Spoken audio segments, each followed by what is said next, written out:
Maharrey of the 10th Amendment Center.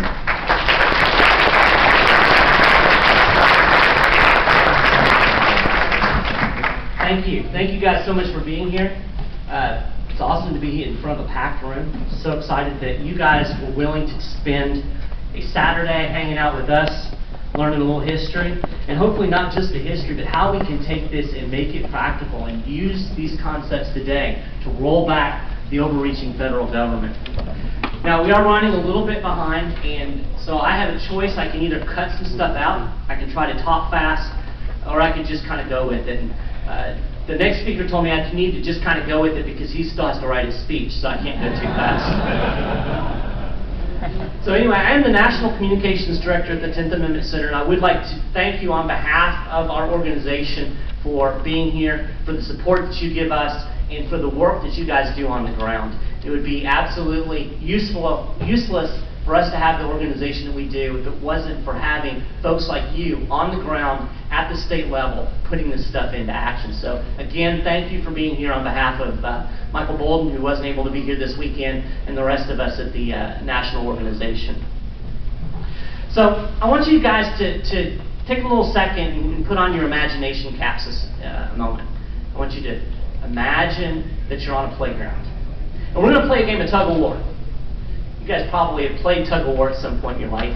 So you've got two big teams going to play tug of war. You've got the big rope, and both teams have graphs of their ends of the rope, and the referee, or whatever you call the tug of war official, says go. And as soon as he says go, everybody on your team except for you drops the rope.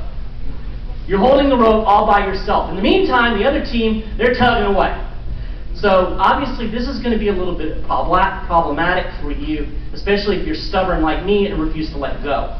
You're going to get drugged all around the playground, you're going to get really dirty, and you're going to be kind of mad about it. So what do? You get up, you dust yourself off. There's a couple of things that you can do that would actually be kind of ridiculous. Like, you could blame the rope. You could start yelling at the rope for not properly pulling back against the other team. Well, obviously that's dumb because ropes can't do anything by themselves. The other thing you could do is you could start yelling at the other team and beg and plead for them to please quit pulling so hard because it's just not fair.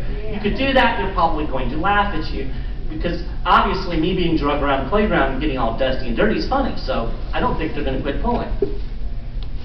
Well, I use this analogy to kind of set up the way a lot of Americans take the unconstitutional actions of the federal government and the Constitution. They approach it in the same way as the tug-of-war game. Some people want to blame the rope. They want to blame the Constitution. There's a relatively famous figure in history. He was an abolitionist, kind of an anarchist figure. His name was Lysander Spooner. And he said this about the Constitution. He said, but whether the Constitution really be one thing or another, this much is certain, that it has either authorized such a government as we have had, or it has been powerless to prevent it. In either case, it is unfit to exist. See, Spooner blames the rope. He blames the Constitution.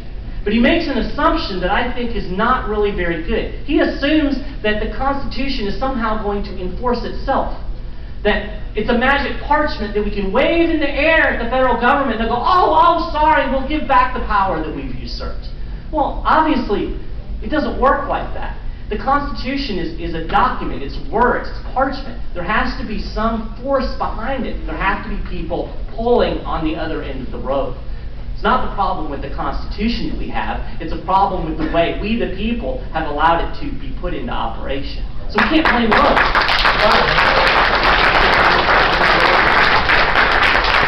Here's the second thing. It's the beg and plead the other team to quit pulling. That doesn't work either because obviously they have no incentive to quit pulling. It's fun to pull. They're winning. So we can't beg and plead. And we do this in a variety of ways here in the United States. I call it the beg and plead method. We try to vote the bums out. And then we wake up on Tuesday morning and realize we just installed a bunch of new bums. Actually, it'll be Wednesday morning. Just installed a bunch of new bums. So voting the bums out doesn't work. We're putting people into a flawed system. And then we do the protests, and we do the petitions, and we call Congress, and they completely ignore us. And then we do the let's depend on the federal judges. Let's let the federal employees at the courts protect our rights and restrain the federal government. Notice that we have federal employees that are supposed to restrain the federal government. This is not working for us either. This is the beg and plead method.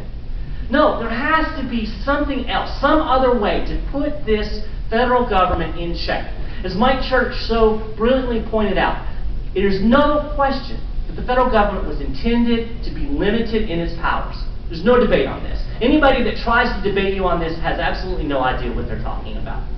So how do we push back? How do we restrain the federal government? Well, obviously, the rest of my friends need to pick up the darn rope. Here's the bottom line. The federal government is never going to be fixed by Washington, D.C. Washington, D.C. is never going to solve our problems because Washington, D.C. is the problem. Yes. We have a flawed system.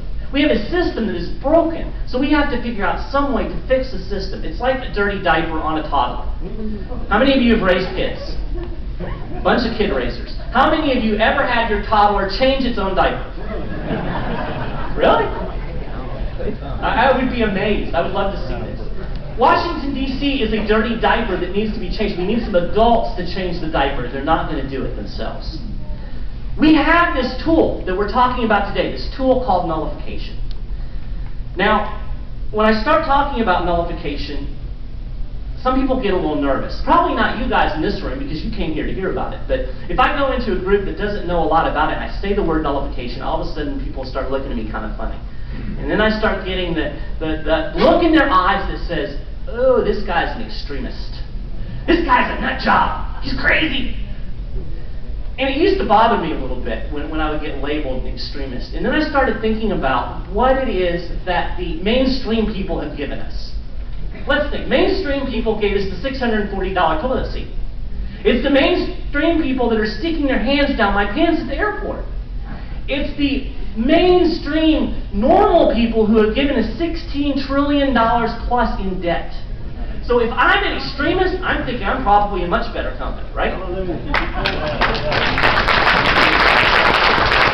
In fact, I'm in good company because under those terms, if we're saying that people that want to actually restrain the federal government within its proper bounds, if we're the extremists, then that means that I'm an extremist along with James Madison, Thomas Jefferson, even Alexander Hamilton, who loved national government, would be an extremist in today's environment. So I will take being in those guys' company as opposed to being in the company of Boehner and Pelosi and all those guys in D.C. So what is nullification? What is this thing that we're talking about today? Let's break it down into simple terms, because I'm a simple guy. I'm not a lawyer, I'm not a historian, I'm a journalist. I get paid to write for a living. So I like things in simple terms. What is nullification? Well, the 10th Amendment Center, this is basically the definition that we use. It's any act or set of acts that serves to make a federal law which is unconstitutional, null, void, or simply unenforceable within the borders of the state. It's as simple as that. Any action that causes a law to be inoperable within a given area is nullification. Let me give you a fun analogy. My wife and I, we have a couple of lovely teenage daughters. And those of you that have raised your hand, that have raised kids, that have raised teenage daughters, are going to be able to relate to the fact that sometimes they like to push the boundaries on what to wear. Right? Sometimes they want to do the little too tight, or they want to do the little too short, or they want to do the little too, I don't even know what it is. It's like, what is that you're wearing? So we've got our lovely daughters, and every once in a while they'll come in and they'll push that envelope a little bit. And my wife is very quick, and she's in the back of the room. My lovely wife, she's my greatest supporter. She's really good at this. We call it wardrobe nullification. It basically goes like this. Lovely daughter walks in wearing questionable outfit. Wife looks at her and goes, you ain't walking out of the house in that. Get back in here and change your clothes. Clothes are changed. That wardrobe has been nullified. That's what nullification is. It is the people in authority saying no. We are the authority. We the people. Washington, D.C. is not the authority. We're the authority. We have the right to say no. So Mike did a great job of explaining the genesis of this idea of nullification during the the crisis over the Alien and Sedition Acts. I want to kind of take it up from there and show how these principles have been actually put into place and how they've actually worked. Now, the first thing that we have to understand is that many of the states, particularly the northern states that were controlled by the Federalist Party, were against this whole idea of the Virginia and Kentucky resolutions. In fact, Massachusetts sent out a scathing resolution of their own saying, you can't nullify. The funny part of this story is, and a lot of times anti-nullifiers will tell you that, oh, nobody supported it. It was Virginia and Kentucky all by themselves. And that was essentially true at the time. Then 10 years later, Jefferson was president. He initiated an embargo, which was basically a complete embargo with France and England. And the northern states, which were impacted by this, threw a fit. And all of a sudden, nullification turned into a really good idea. They were all for it. War of 1812. Federal conscription of troops. Many northern states opposed this. Daniel Webster, who is known as a nationalist from New Hampshire, he said this during this time of the War of 1812 when northern states attempted to nullify federal conscription of troops. He said this: the operation of measures thus unconstitutional and illegal ought to be prevented by a resort to other measures which are both constitutional and legal. It will be the solemn duty of the state governments to protect their own authority over their own militia and to interpose, using Madison's word, between their citizens and arbitrary power. These are among the objects for which the state governments exist. War of 1812, nullification, northern states embracing this idea. This just shows you what politicians are like. Politicians will be all for something if it suits their agenda, and then they'll be against it if it doesn't. We're about principle. Every issue, every time. But this shows that this principle was not uniformly rejected on principle. It was rejected for political reasons. But when it became convenient, northern states began to embrace the idea of nullification. Move on to the National Bank, the debate between about the Second National Bank. We had Ohio officially recognized and approved the Virginia and Kentucky resolutions during the Battle of the Bank. They approved this idea of nullification. Madison gave us the blueprint for nullification before the Constitution was even ratified. Federalist 46. I encourage everybody to take some time when you get home and read Federalist 46. He gave us what we call the blueprint for nullification. He said, when the federal government engages in an unwarrantable act, that would be unconstitutional. And interestingly, he says, or even a warrantable act that's unpopular. He said, the means of opposition is powerful and at hand. And he goes on and he explains what this means of opposition are. He talks about refusal to cooperate with members of the Union. He talks about legislative devices that might be added by the states. He talks about protests from the governors and state magistrate.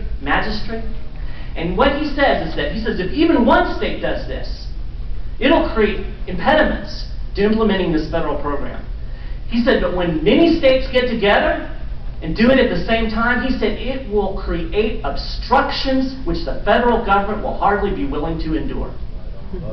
This is before the Constitution was even ratified. Madison laid out this idea of nullification. He didn't call it nullification, but that's what it is. It's processes that can make a law null, void, and unenforceable within a state. 1860s, or 50s actually, we're leading up into the Civil War. This is where the anti-nullifiers are going to say, you're a racist. Slavery.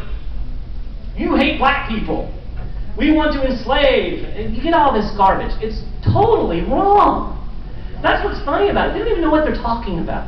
It was northern states who took Madison's blueprint, applied it to the Fugitive Slave Acts, and nullified them. And that's what I want to spend the rest of my time today talking about, is how this blueprint worked during the Fugitive Slave era to protect blacks from overreaching federal government. When people try to tell you that states' rights and state sovereignty has something to do with slavery, you can say, yes, that's what was used to battle it, because it was the federal government, it was national power, it was the centralized system that preserved, protected, and empowered the institution of slavery. That's a historical fact.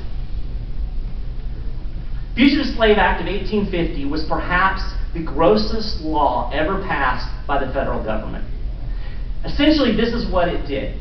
It allowed any white person to walk into any northern state, find a black person, point at them and say, I own that person, grab them, take them before a judge.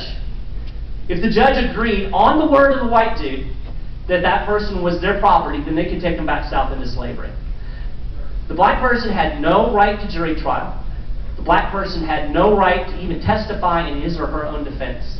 That black person had no right at all. It was all on the word of the white guy.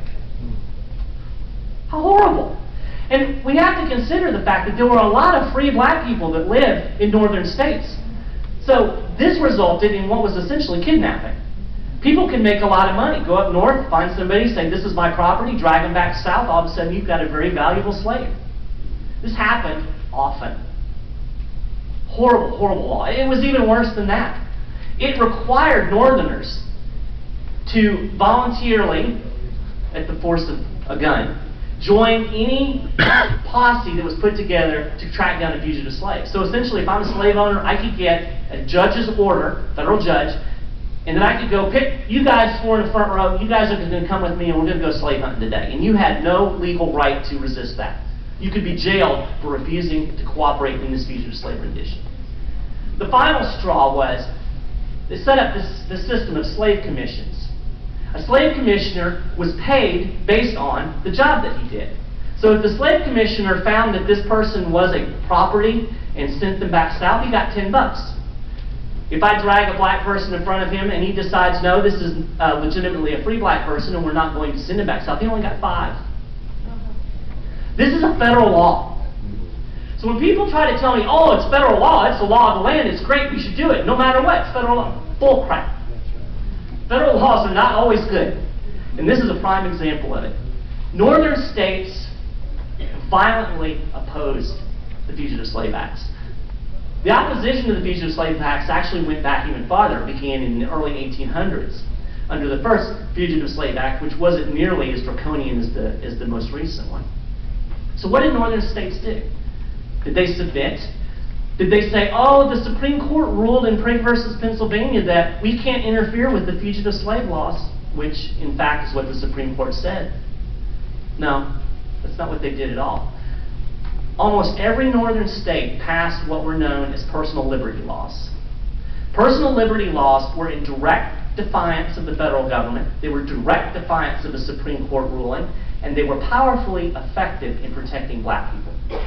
So what did some of these fugitive personal liberty laws do?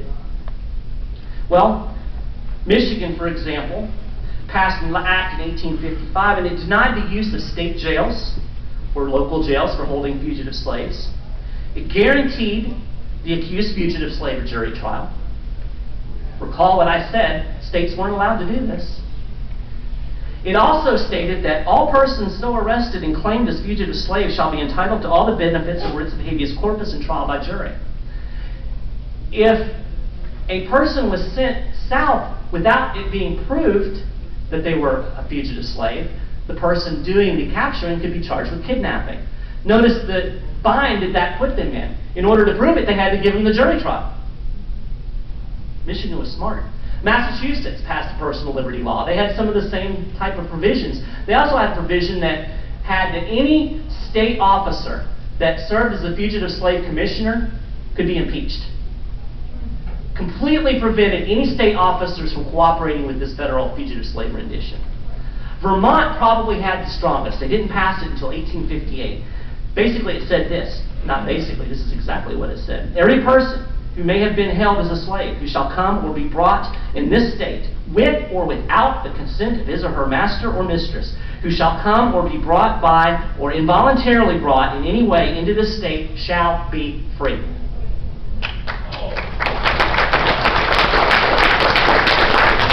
I want you to keep in mind something very important. Prigg versus Pennsylvania. States may not interfere with the fugitive slave rendition. Just keep that in mind. Number 7, every person who shall hold or attempt to hold in this state in slavery or as a slave, any person mentioned as a slave in the 6th section of this act, however short, under any pretense that such a person is or has been or shall be a slave, in conviction thereof, will be imprisoned by state prison for a term of not less than 1 year, not more than 15 years, and be fined not exceeding $2,000. In other words, you bring a black person into this state, or a black person escapes into this state, they are free, and if you interfere with their freedom, you're going to jail. Note that this did not make any exception for federal marshals. These fugitive slave busting personal liberty laws were so effective that if you read the documents that many of the states wrote up when they seceded from the Union, particularly South Carolina's, which was first, you will find in their declaration of causes that their first complaint was that northern states were nullifying, and they used that word, the Fugitive Slave Act. It was effective, it worked, and they did it. So don't let anybody tell you that nullification is about protecting slavery or about race. No, it's not. It was about freedom. And don't let anybody tell you that, well, if the Supreme Court says something, then we absolutely have to follow it because that's the Supreme Court. Well, you know what? The northern states didn't, and I applaud them for it. I don't care if you can make the case. Let's pretend in some weird world that all of a sudden you could convince me that it was constitutional, that this Fugitive Slave Act was a constitutional way to deal with free people. I still would contend that the northern states were morally right to protect those people's liberty.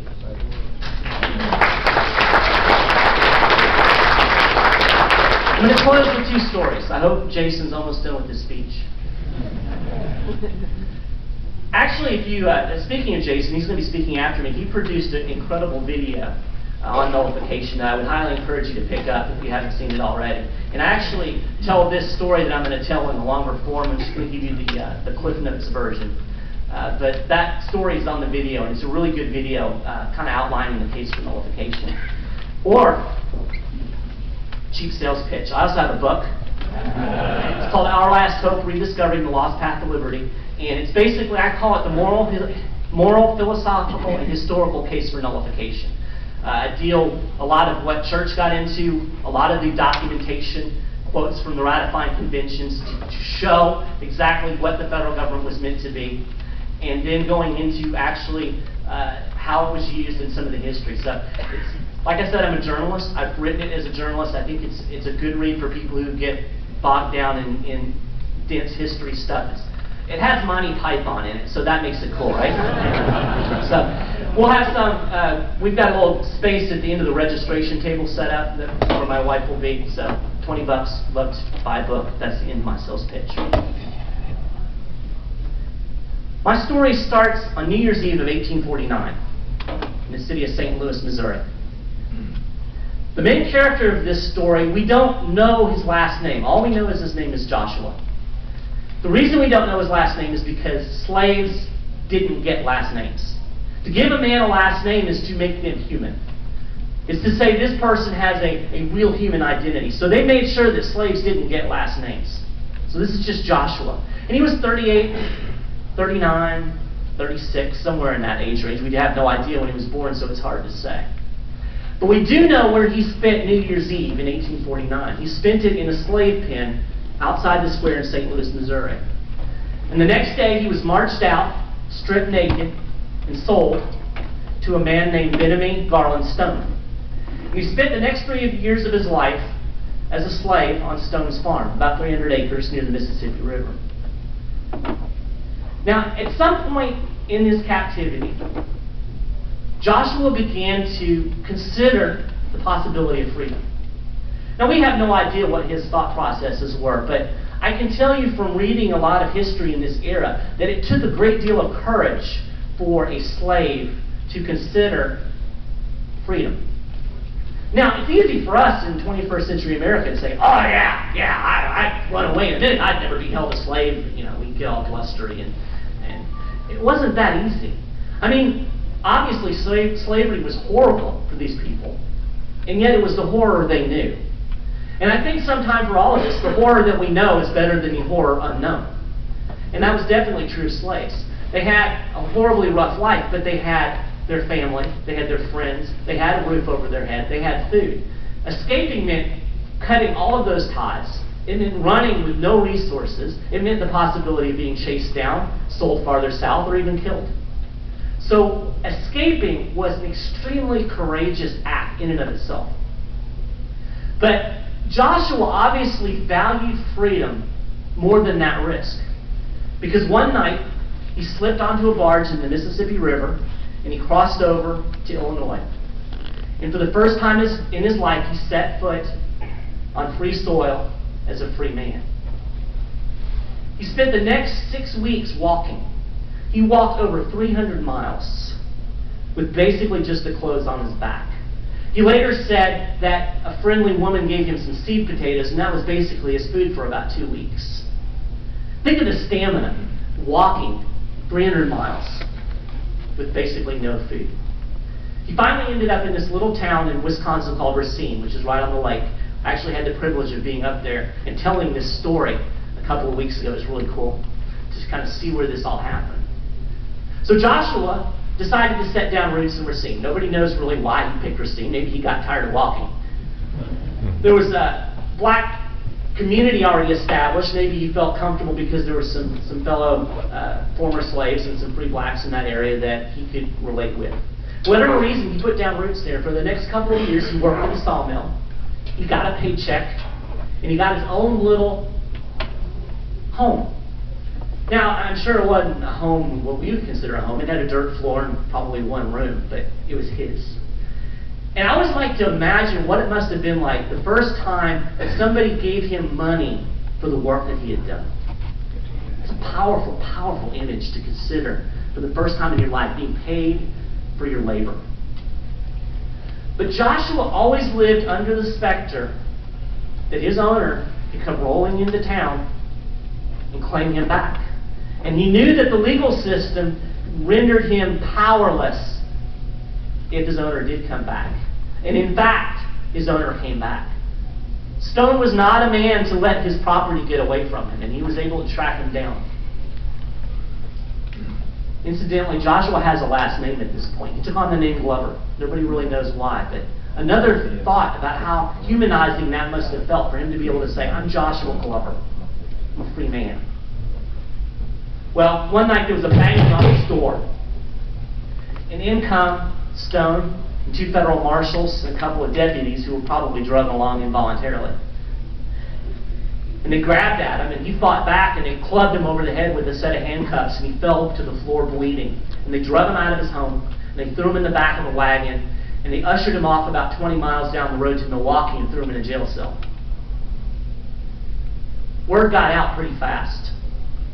There was a newspaper editor in Racine that found out about it. He telegraphed a newspaper editor over in Milwaukee and said, hey, we just had a guy kidnapped out of our community. They're holding him in the Milwaukee jail. See if you can find out about it. This newspaper editor in Milwaukee was a guy named Sherman Booth. Sherman Booth was a staunch abolitionist, and he began to take action. The first thing he went to the judge who had issued the warrant and said, hey, we hear that there's a slave in the jail, and the judge lied and denied it.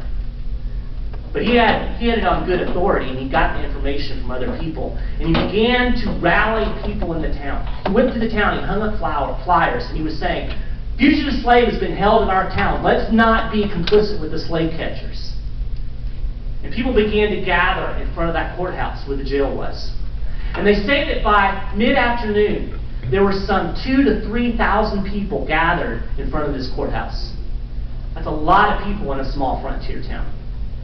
Now, the AP story would have read, a few people gathered in front of the courthouse. 2,000 to 3,000 people, and this was not an unruly mob. It's really cool because you can look at the records of this, and they actually elected representatives from each ward of the city. They elected a spokesperson. They passed resolutions.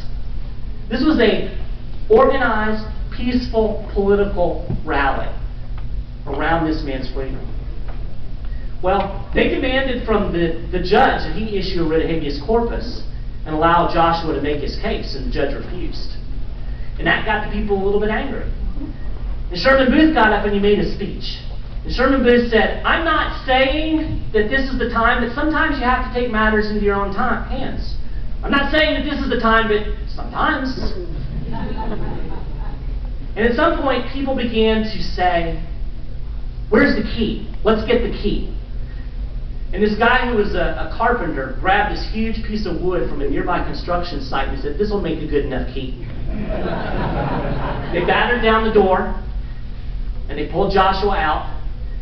He still had a bloody bandage wrapped around his head, according to newspaper reports. But they said he was like a hero. It's almost like the 4th of July. People were cheering. He was, I don't know if he was high-fiving. I don't think high-fived back then. But whatever the equivalent of high-fiving was, Joshua was doing it. They put him on a wagon. They whisked him out of town. This guy named John Merchant, who incidentally was a Democrat, generally opposed to the whole abolitionist movement, he got caught up in it. He took Joshua to the first stop on the Underground Railroad. And ultimately, after about 3 weeks of going from house to house to house, he traveled like 200 miles, but only actually went 20 miles. He ended up back on the lake. They got him on a barge, and they got him into Canada. And Joshua Glover lived the rest of his life as a free man in Canada. He got married, he got a job. There's actually records. You can go find his wages and the things that he purchased and the things that he grew on his little piece of land. He got his freedom. He got his freedom because some people were willing to stand up for it. But it wasn't easy.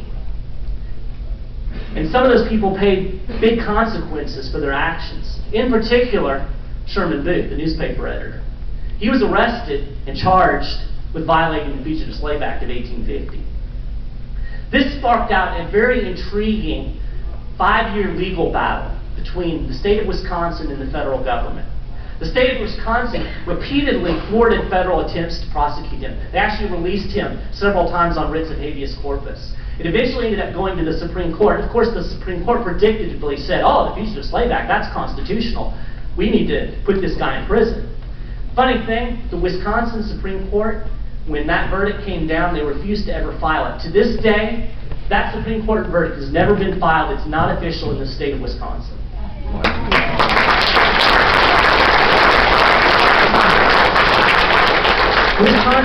Wisconsin legislature passed a resolution during that time period affirming the Supreme Court's action, affirming nullification, affirming their state sovereignty, actually using words from the Kentucky and Virginia resolutions in that document.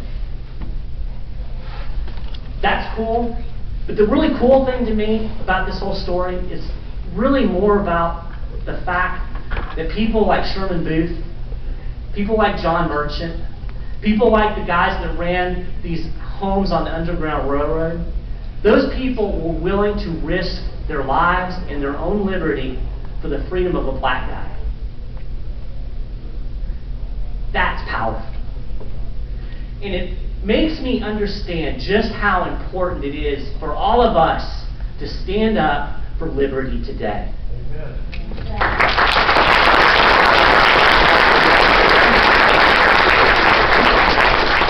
One person can make a difference in this world. That's almost become a cliche. You know, one person can make it. It's true. And I think a person that embodies this fact as much as anybody is Rosa Parks. Most of us know Rosa's story. She lived in Montgomery, Alabama during the era of Jim Crow. She was treated as a second-class citizen.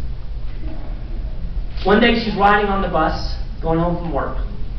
And the way it worked is the front rows were reserved for the white folk. And the back rows for the black folk. And they had little metal signs that they would hang, and the black people could sit behind the metal sign. Well, Rosa, when she got on the bus, she got in the proper row. She was sitting there, minding her own business. But it was busy that day, and the bus began to fill up. And at one stop, about 5 white folk got on the bus. And the bus driver gets up out of his seat, and he picks up that metal sign, and he moves it behind Rosa's row. There were 4 other black people sitting in that row with her. They all immediately got up and moved back to the back. Rosa didn't move. She said this in her PBS documentary when she was interviewed in 1987. She said, when he saw me still sitting, talking about the bus driver, he asked if I was going to stand up. And I said, no, I am not. And he said, well, if you don't stand up, I'm going to have to call the police and have you arrested. You know what she said? She looked him in the eye and said, you may do that. They did. They arrested her. She spent the next day in jail. She was tried. 4 days later, she was convicted of disorderly conduct. They fined her $10, $4 in court costs. She lost her job.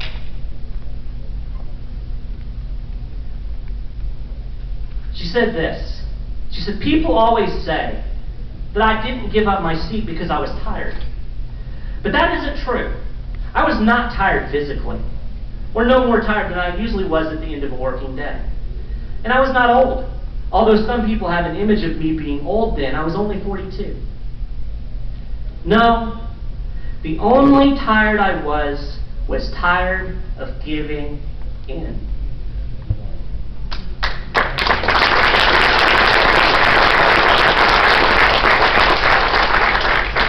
A 42-year-old black lady got on a bus, looked authority in the eye, and simply said no. She didn't punch him in the nose. She didn't pull out a gun and shoot him. She just looked at him and said no. And if you take that in its own little isolated incident, you could look at it as a failure. I mean, she went to jail. And yet her actions that day sparked the Montgomery bus boycott. The Montgomery bus boycott rose Martin Luther King to prominence. I say that Rosa Parks saying no on that bus killed Jim Crow. So ladies and gentlemen, you guys have an immense amount of power. We have the power to stop unconstitutional federal overreach. The northern states did it, and by golly, we can do it too. We have that power, ladies and gentlemen. You know, the other day, during the shutdown, the National Association of Governors sent a letter to Congress. And what they said is, they said, you know what, we need you to get the government back running because we have a lot of things that we have to do because it depends on us to implement almost all of your federal laws. Do you realize that if the state just simply said, we're not going to help, they're not going to be able to do half of this stuff. We don't even have to arrest feds. All we have to do is just quit cooperating with them.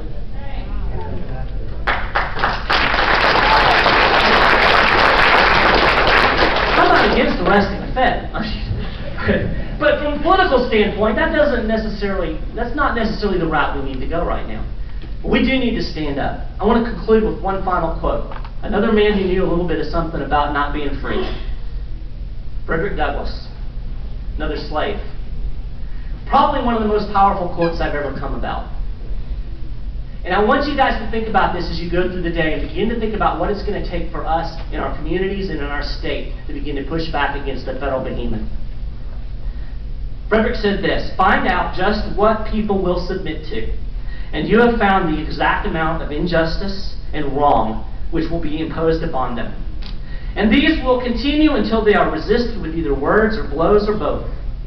The limits of tyrants are prescribed by the endurance of those whom they oppress. My endurance went away a pretty long time ago, and that's why I'm here today with you guys. I thank you for being here. I hope that you get more information out of what comes ahead, and I hope that you'll leave today feeling empowered and knowing that when it comes to NSA spying and indefinite detention and federal gun laws and all of this garbage that the federal government is trying to do, we do have a way to fight back, and we do have a hope. Thank you guys so much.